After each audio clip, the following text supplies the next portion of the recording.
Alors, je vais vous parler de la rétrogradation au niveau astrologique et astronomique, surtout astrologique, puisque finalement, c'est plutôt d'un point de vue terrestre qu'il y a des rétrogradations et pas d'un point de vue céleste. La rétrogradation met en avant le côté visuel de l'astrologie, parce que ces phénomènes de rétrogradation sont d'ordre visuel. Et si on accorde de l'importance au visuel, ça montre bien que des calculs purement numériques ne sont pas de l'ordre de l'astrologie, comme ceux de Roger Lequet, par exemple, qui n'a aucun sens de la notion de rétrogradation. Et la rétrogradation aboutit aussi à ce que les périodes ne soient pas forcément de même durée. Dire que les durées sont de 7 ans, c'est très schématique. En réalité, il peut y avoir des périodes qui sont beaucoup plus longues ou beaucoup plus courtes, enfin beaucoup plus, enfin un an ou deux de plus, si on peut dire.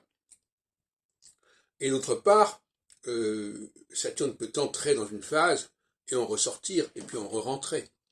Et donc ça va aussi être intéressant au niveau de l'impact. Donc la rétrogradation est une notion absolument fondamentale en astrologie.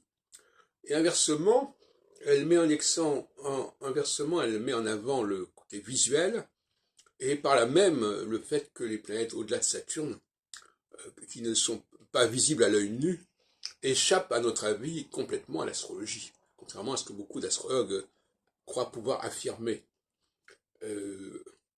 Donc c'est ce qui sépare la numérologie de l'astrologie.